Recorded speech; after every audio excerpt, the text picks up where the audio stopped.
Dollar. Dirt and money, no soul. Had to go and get it, ain't no time to kick it. Got a stack of flip for my foes. Dollar. Please tell me you can hear me. Don't turn your back and don't neglect me. Just let me know if you need me. Dollar. Let me watch out for my partners. Keep my money long, get my team strong. Let me run away from my problems. Yup, what's good, original crew, man? We're back, man. We have another Just Thought Lounge visual for y'all today, man. I know we typically try to go get some of the older ones, but this is a new one. I'm like, gotta see what this is about, man. Look, rude. Y'all gotta stop with them pipes. They sound horrible. But we got rejected boyfriend kills her family for revenge. I thought you already read the title. No. I never read the whole title. I don't think I did. The Hunt Family Murders. What? Oh, you know something? I did read the beginning. I don't know. I guess it's just a register in my head. You know what you probably read? Rejected boyfriend kills her. No, I read Rejected Boyfriend and I skipped all the way to the Hunt Family. But I don't know. Okay. Hey, make sure y'all check out the links in the description box. Down below. You already know where to go. If you want the first part, you gotta do it. Check out down below. Also, if you enjoyed today's visuals, like it with a thumbs up. Man, it's a true crime documentary, so let's go ahead and get into it, man. Let's take in all the information. She gonna have her notes, so I can look out for sometimes. You write notes every time. Don't act like you know what I'm saying. Don't act like that. Today. You said what? I said I didn't want to today. You was, because you got a clear slate. I changed my mind. Let's go. On a warm and drizzly July evening in 2024, a man carrying a crossbow concealed beneath a white sheet exited a family home on Ashland Close in the leafy town of Bushy in Hertfordshire. Over the previous 5 hours, this man had enacted a plan to massacre 3 female members of the same family. His actions had been mapped out for weeks. What? As word of the horrific murders spread across the country, fear of the attacker merged with grief for the victims. And investigators set out to find answers. Hi there, I'm Kevin and welcome to Just Thought Lounge. Today's case is a higher profile one than those that we often cover here at JTL. Perhaps you've heard of it, or maybe have followed the information as authorities have released pieces over the past year. It is one that contains the kind of unsettling details that stay with you long after you've heard the story. For us here at JTL, it hits close to home. Let's take a look. It's crazy.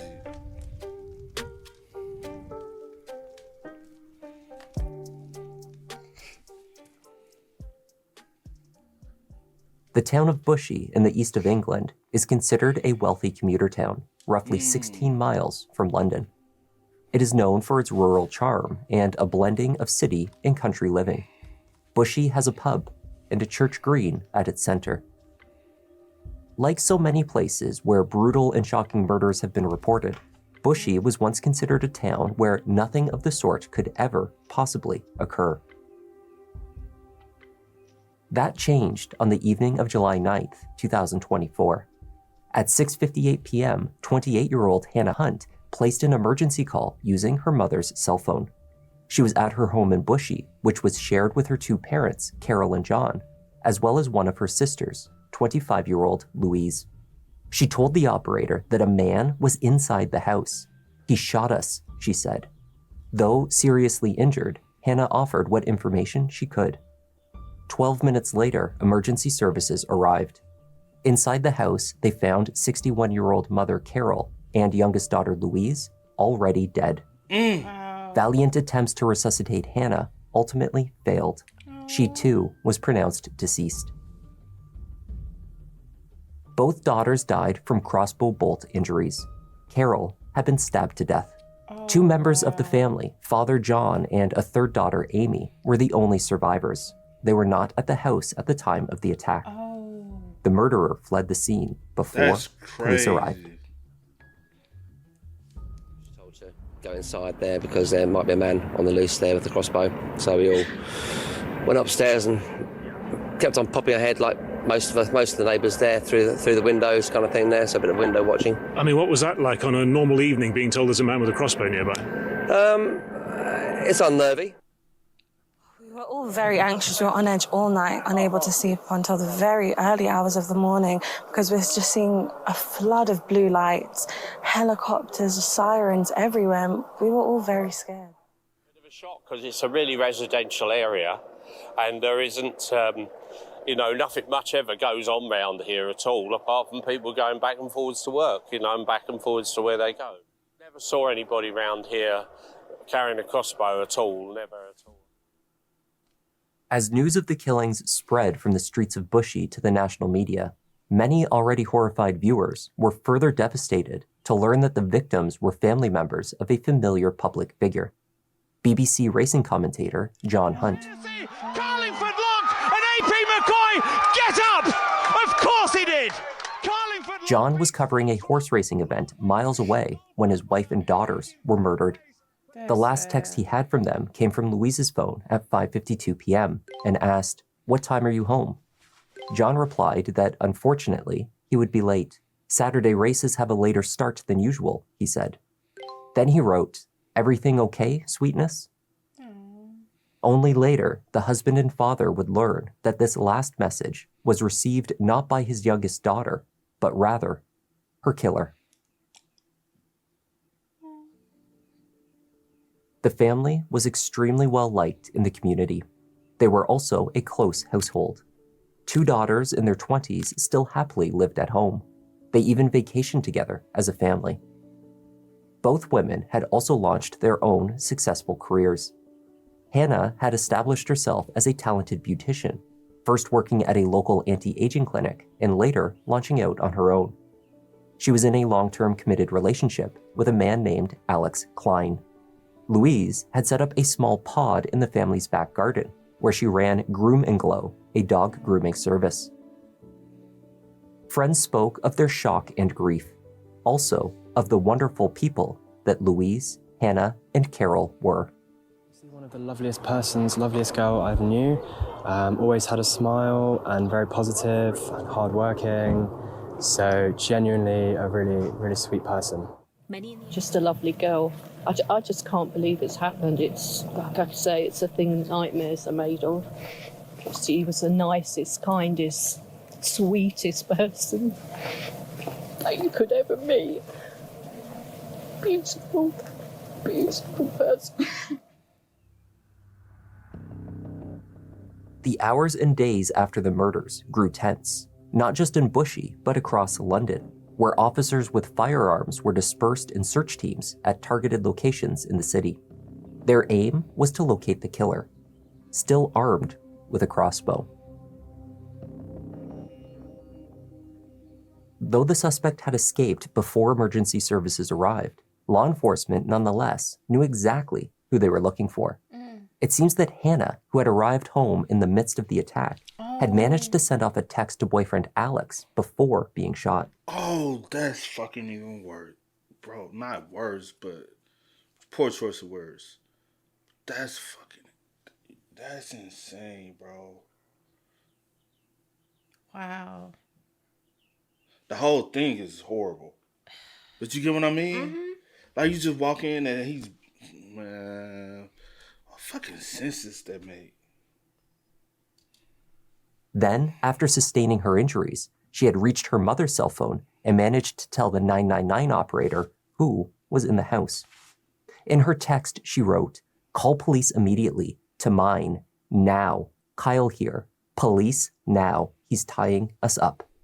To the operator, she said, "My sister's ex-boyfriend has come in and he shot us."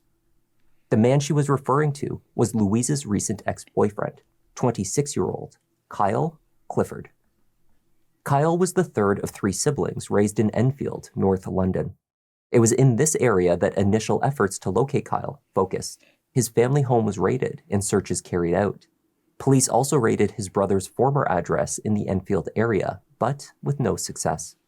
Helicopters and drones took to the sky to assist, while the public was warned to keep an eye out for Kyle. But if he is spotted, Hertfordshire police instructed the public to stay as far away from him as possible. crossbows can fire accurately from a surprisingly long distance. Our overarching objective today is to protect public safety and to locate Kyle Clifford, who is wanted in connection with the murder of the 3 women in what we believe is a targeted incident. We have extensive police resources deployed to various locations in North London and also the Bushy area of Hertfordshire. The manhunt also involves armed police officers and specialist search teams responding at pace in the wake of what has been an horrific incident, involving what is currently believed to be a crossbow, but other weapons may also have been used. If members of the public see Kyle Clifford, they urge not to approach him at any point and to dial 999 immediately. News stations provided live coverage of the ongoing search. Then, on July 10th, reports emerged that Kyle was seen in the Lavender Hill Cemetery near his home in Enfield. Teams of armed officers descended on the cemetery from every angle. There, they located Kyle. By the time they reached him, he had fired one last crossbow bolt.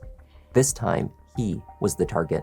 Oh, wow. Kyle was rushed to the hospital, where over the following 10 weeks, he would receive life-saving treatment. Eventually, Kyle Clifford recovered from the single shot he sustained, though it left him paralyzed from the chest down. What?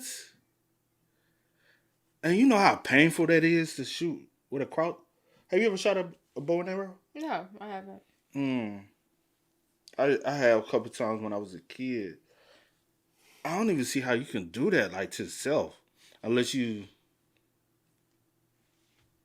That's the only way I can see it, because there's no other way besides, like, I don't freaking know, bro.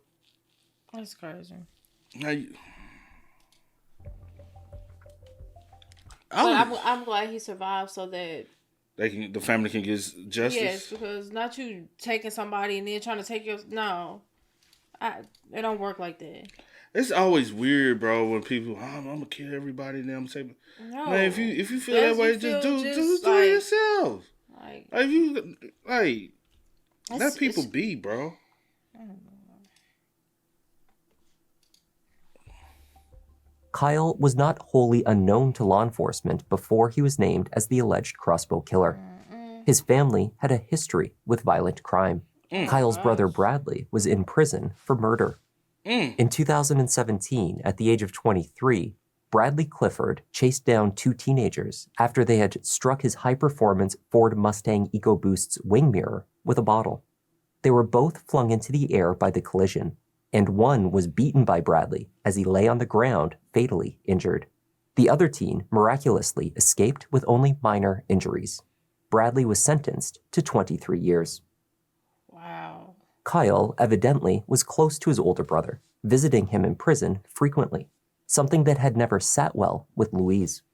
She viewed Kyle's unwillingness to acknowledge the brutality of Bradley's crime as representative of his character, listing this amongst other behaviors as reasons to distance herself from him. Makes sense. When Kyle's name was released to the public, others who knew him began to speak up. This included those who had served with him during his brief time in the Army. A fellow trainee who knew Kyle throughout their basic training in 2019 reported that at that time, he was immature for his age and had a chip on his shoulder. According to this trainee, he struggled to grasp basic military concepts, but just managed to reach the standard to pass training. It seems that after joining Her Majesty's Army in 2019, Kyle had remained in the service for just over 2 years. He spent 286 days over that period at home, however, claiming an undisclosed illness. When he finally quit in 2022, his commanding officer observed that his character is wholly unsuited to military employment, and he had no care nor concern beyond himself. After leaving the Army, Kyle first sought employment as a fire and security systems installer at a St. Albans-based fire safety company before leaving that position and becoming a security guard. You see the type of jobs he's trying to get? You know what I'm saying? Like, want to be a police, not police officer, but want to be in the military. but they couldn't really commit to that. Now we're going to the fire. Like, what you trying to? What are you trying to insinuate? You know what I'm saying? Are you trying to disguise yourself in it? You know. He was subsequently fired from that role not long before the murders took place. Makes sense. The reason for his dismissal has not been formally reported, though his comments about female coworkers, described as misogynistic, was rumored to have played a role. However Kyle had presented himself to peers and employers, he certainly made an effort to win over Louise Hunt. The two met on Bumble in December 2022, and over the next 18 months, they were in a serious and ostensibly committed relationship. Unbeknownst to Louise, during this period, Kyle also carried on a romantic relationship with 2 other women whom he had connected with through his previous jobs. Wow. The Hunts were said to have welcomed Kyle with open arms. Secretly, friends reported that no one in the family was a fan of Louise's choice of partner. They described him as both arrogant and odd. Nonetheless, he was welcomed. Kyle joined them on family vacations. He spent days with them celebrating Christmas 2023 in the family home. That's so sad, man. The breakup came in late June after the couple attended a wedding for a member of Kyle's family in the north of England. After traveling for hours for the event, Kyle boasted to Louise, in front of other guests, that he had slept with some of the other attendees. Oh. She later wrote to him that she found his treatment of her belittling and embarrassing. She wanted to end things. In the messages later retrieved by investigators, a pattern of attempted manipulation by Kyle emerged. After Louise expressed her discontent with the relationship, Kyle was at first defiant. He angrily pushed back at her, claiming that she was always making him the bad guy. When she did not back down, he feigned indifference. If she didn't like the way he acted or who he was as a person, so what? Her loss. Then, when that tactic also failed to bring her around, he tried begging. He could not imagine his life without her. He thought she would be his future wife. He would do anything for her. Louise, after a year and a half of what friends depicted as a controlling and unhealthy romance, stuck to her guns and called it quits. Her final text to Kyle read, "I'm sorry, Kyle, but I can't continue with what we have. I feel like it's been broken and I can't ignore how I've been feeling or made to feel in our relationship over the course of the year. I just feel right now I owe it to myself to take some space and walk away from my own sanity and health. Good. I never want there to be anything nasty between us, ever. Take care of yourself, always, please."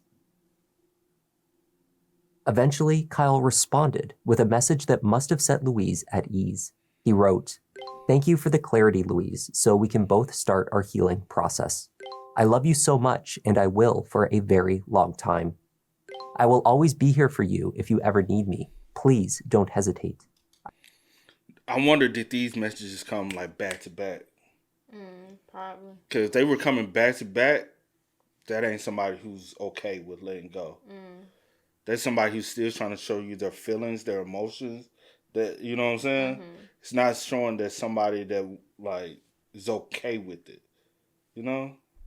But I'm not a professional in any of this. It's very strange how, you know. Yeah. "I will always be here for you if you ever need me. Please don't hesitate. I wish you all the best and take care of yourself too." Louise proceeded to do exactly what she had stated. She kept her distance from Kyle and assured herself that she had made the right decision. Just days following the breakup, she made a note on her phone. It was a sort of reminder of the reasons that she broke things off. It read, "When you're sad, look. His brother is in prison. He still sees him every other weekend and never said what he did was horrendous. His family is a mess. Racist comments. Says he doesn't like transgenders. Road rage. Belittling language. Said he has a higher IQ than all my family. Would tell me all the violent acts his brother and dad would do, and when I went to their house, he would find it amusing." Wow. While Louise focused on healthy behavior, Oh, yeah. Yeah, he ain't shit. Yeah, she definitely did the right thing. He showed a lot of red flags. Most definitely. And I don't think anybody would blame her for the decision she made. No. To walk away from a situation like that. To value yourself and walk away. Like, take care. Get some help. It just sucks because you have devoted so much time, energy, emotion, love, that does care. suck, but also it's. No, I'm saying into him because he didn't appreciate it. Yeah, that's what I was about to say. Like that does suck. You feel like, oh, I wasted so much time or whatever, but it's a great thing that you realize, like, hey, I deserve more. So let me walk away from this situation. Especially for somebody to turn around and do you like that. Facts. Like, what the fuck? But also, all the signs was there. Yeah. Honestly. I hate that, man. I really do. Years and moving on, Kyle took a different approach. 4 days after Louise ended the relationship, he began performing searches online relating to crossbows. He visited websites where they could be purchased. Then, 3 days after that, he purchased a Horizon Cornet MXT 405 compound crossbow, a pack of 6 bolts, and a rope cocking device through Tactical Archery. He also ordered a CO2 Glock air pistol, though he did not have the patience to wait on its delivery. Kyle decided to commit the murders before the pistol arrived.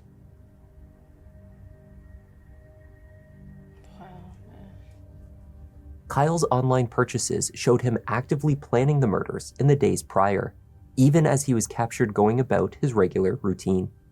At the gym, mid-workout, Kyle paused to order a large kitchen knife, a high-level 10-inch butchering steel knife worth 89 pounds. At the home and hardware store B&Q, Kyle purchased rolls of duct tape. He would later use it to restrain Louise. At another store, he examined his options for rope. Then he stopped at a Halfords and purchased 2 cans of petrol gas. It was speculated that he planned to set fire to the house to destroy evidence, though when the time came, he did not do so. Even as Kyle ran his errands, planning out the murders, he found time to stop by a garden center with his family. This trip was made at 10 a.m. on July 9th, only hours before he would pack a knife and crossbow into his car and drive to the Hunt's house in Bushy. That's a crazy individual. That is what you said. You are insane. The fact that you got all this plan, you've been planning for days, and then the day of you go spend time with your family. I guess that was his your normal routine. But I guess because he had planned on taking himself as well, so I guess he is trying to like spend the last times of the day. Did you plan that ahead of time, or was that kind of like a last minute decision? When you found out that because did you think you would get away? Well, true, because he had planned on burning the house down. You know what I'm saying? Did you think you would get away and that it wouldn't be this quick that they, realized that it was you? Because if it wasn't for the text and stuff, her sending the text and saying who it was. They probably still would have looked into it. They probably would have looked into it, but it probably would have took a little bit longer. That's why I said that you really planned to take yourself. Yeah. True. Wow. It's all sucks, bro. Because it's why. Why? Because you were weird. You weird. Disrespectful. Rude. Arrogant. Everything under the sun. Everything. For an individual not to want to be with you. Just a horrible person. Like, so.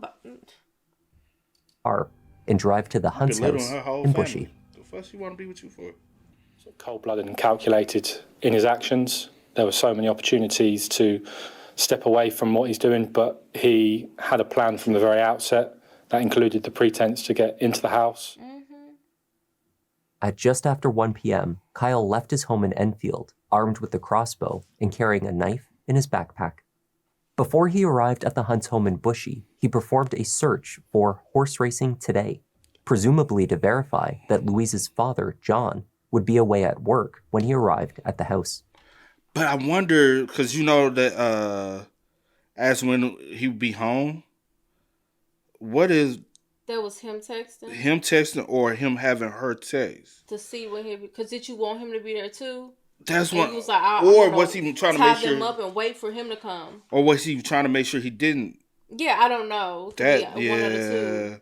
But I wonder. Because I was leaning to that part. I was thinking like, no, I feel like he probably wanted, but I'm not. I'm like, nah, he could have been a little coward because that's what he is, and I'm afraid to that if the dad was there, yeah, maybe the only person he'll be able to take out is the dad, and everybody else will get away. Man, you know how tragic that is, bro. Your whole family gone, your wife, your two daughters. kids. So it's just you and your other daughter left. That is tragic. That's and painful. Her bro. losing two sisters, and losing a mom. her mom, and such a. Cause that's a big family, literally cut beyond half. Having confirmed that John would be absent, Kyle knocked on the door, telling Carol that he wished to return items of Louise's property to her. Recorded audio captured enough of the events that followed, allowing investigators to establish a precise timeline. Sometime around 2:45, Kyle attacked Carol, brutally stabbing her to death. Louise was in the back garden in her grooming pod at that time. Clients continued to come and go through the back gate, unaware of anything amiss inside. After killing Carol, Kyle was captured returning to his car to retrieve the crossbow, which he concealed under a white sheet. It was after 4 p.m. when Louise finally entered the house from the back garden to find Kyle waiting for her.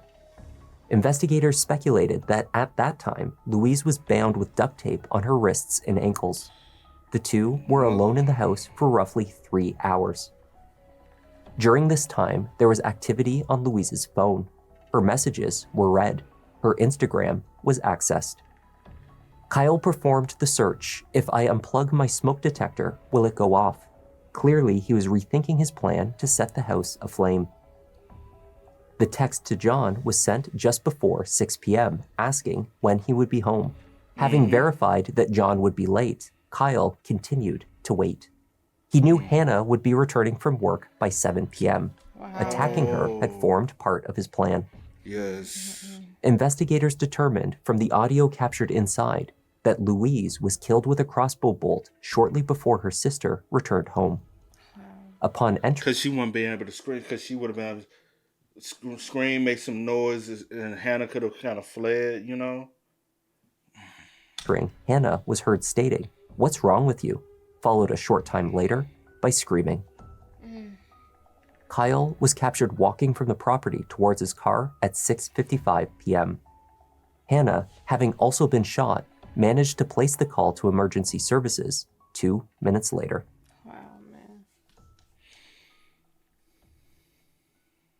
By the time Kyle sat down with investigators, a complete timeline of the massacre had been pieced together. They had surveillance footage, cell phone data, doorbell recordings, and Kyle's own written notes, which had been saved on his device. When presented with this evidence, Kyle Clifford made only a few short statements. He stated, "Sorry," and "What I have done is atrocious." To everything else put to him, he replied, "No comment." Do you accept, Kyle, that based on the evidence, that this is a premeditated murder of 3 people? Do you accept that you have meticulously planned this murder from the moment that you split up Louise? From the moment that she sent you that text message at the end of June, you began to plan her murder? Yes? On his phone, investigators discovered a letter written by Kyle and addressed to his family. It was divided into parts, each one dedicated to a different family member. Its tone was one of self-pity. It was clear that Kyle viewed himself as the victim. Please don't think of this as me throwing my life away. I have lived, and I am grateful for everything and everyone that has been a part of it. It is now my time to leave and be at peace, as this is what I ultimately want. So, with that being said, he did plan to. Yeah, that's the reason why he went on a walk with the family and tried. You get what I'm saying? Coward. Yeah. Weird, bro. People are exactly what weird. he is, a coward. I know you will all have so many questions and wish you could have done something different to prevent this. However, none of you have failed, and there is simply nothing any of you could have done. This is my decision to just be at peace. You all have to take care of each other and speak to each other, as that'll be the best thing for you all. I love you all so much. You okay, Carl? Carry on. When you wrote that note, had you already planned the murders of Louise, Carol, and Hannah? So I'm interested in the words "prevent this." So tell me what you mean by "prevent this." Do you mean the murders of Carol, Hannah, and Louise? Reading this letter aloud was the only time during the interview in which Kyle demonstrated any emotion. Kyle Clifford eventually pleaded guilty to the 3 murders, as well as charges related to his possession of offensive weapons, the knife and the crossbow. But there was one charge brought by the Crown to which he refused to admit guilt. The Crown alleged that Louise Hunt was raped by Kyle Clifford on the day of the murder. Based on DNA evidence, they alleged... I thought that. I was like, because he was there for too long with her. And in his mind, this is going to be the last time I spend time with you. You're going to be the last girl, you know what I'm saying, I'm going to be with. Because everybody being a coming kid think he know everything. I don't think I know everything. I can admit that I'm wrong, unfortunately, like a lot of people. But in my head, I figured, I was like, because he was with, you know what I'm saying? He was with her for too long. He kept her alive for too long. What you think? You said he was what? He was with her too long, and he kept her alive for too long. He kept her alive to 6 something? He tied her up. Oh, I thought you wrote it down. Because he killed the mom at 2 something. He waited on her. She came in the house at 4 something. Mm-hmm. He didn't take her life to 6 something because he knew her sister would get home around 7. Also, he knew their schedule. He knew the family rotation and schedule because he's always around. Yeah. He's an evil monster, bro. And that's the reason why I be like even with my sister, when she date people, I be like, quit telling people everything about your family. Yeah. They don't have to know, especially if they are not committed to marrying you and all this stuff. They don't need to know every single ounce of everything about your family. Yeah. Still, even when you're married, they don't have to know everything. You know what I'm saying? Even though now they are part of the family. He shouldn't have known their whole rotation schedule, how they work and how they come home, and he could have been plotting no matter what. And that's how I just look at it, because I'm like, because honestly, no matter what, I feel like, no matter when she broke up with him, he was going to do it. Mm. There was truly no escaping this for her safely, because he fucked up in the head. And the fact I'm the victim. I'm the victim. I'm like, bro, no, you're not. How you go disrespect someone in front of their family at that?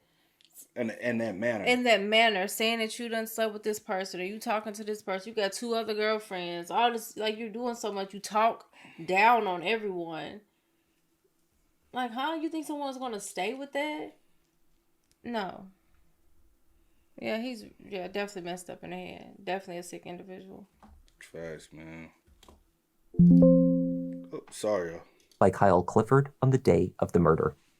Based on DNA evidence, they alleged that the crime had taken place over the roughly 3 hours when Louise was held captive in her home. Even though the physical evidence of his guilt was overwhelming, Kyle Clifford nonetheless forced this issue to trial. No one involved was able to provide the reason he would fight this one allegation while admitting to all others.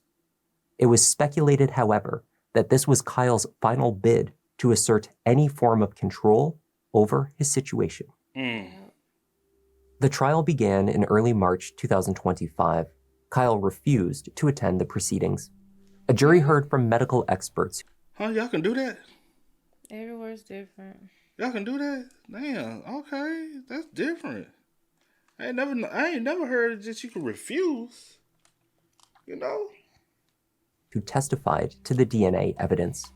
The defense asserted the DNA sample linked to Kyle was from just over 2 weeks prior, when the two were still a couple and engaged in a consensual relationship. The prosecutor asked forensic scientist Martin. Can it stay in the system for 2 weeks prior? So you mean to tell me she ain't cleaned herself? That doesn't mean that. I'm saying I don't know. I'm ignorant to that. You know what I'm saying?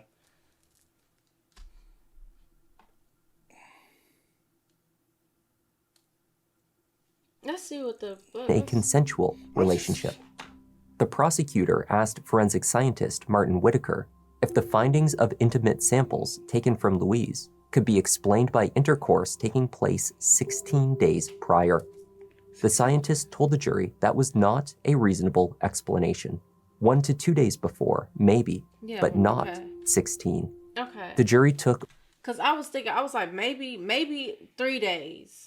In my head, I was like, maybe 3 days. Okay, sure. Especially if it's, someone. But 16 days? 16. No.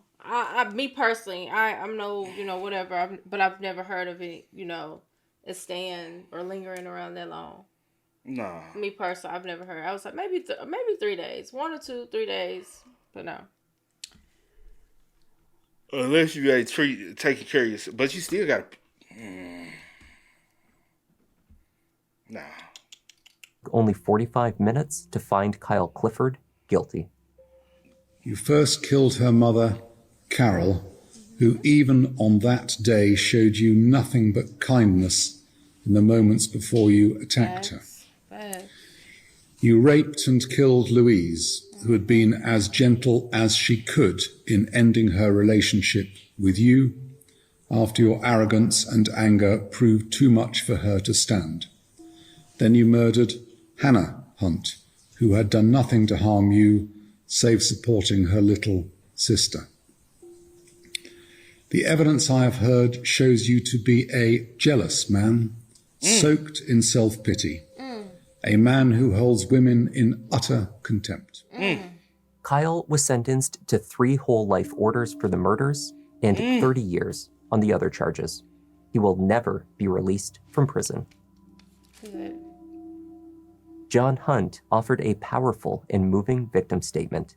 He spoke of his grief and anger. To the man who so brutally murdered his wife and 2 of his daughters, he stated, "Just remember one thing. Whatever misery lies ahead for you, on your dying day, there will be no release for you. The screams of hell, I can hear them now. When they roll the red carpet out for you, your miserable fate will last for eternity."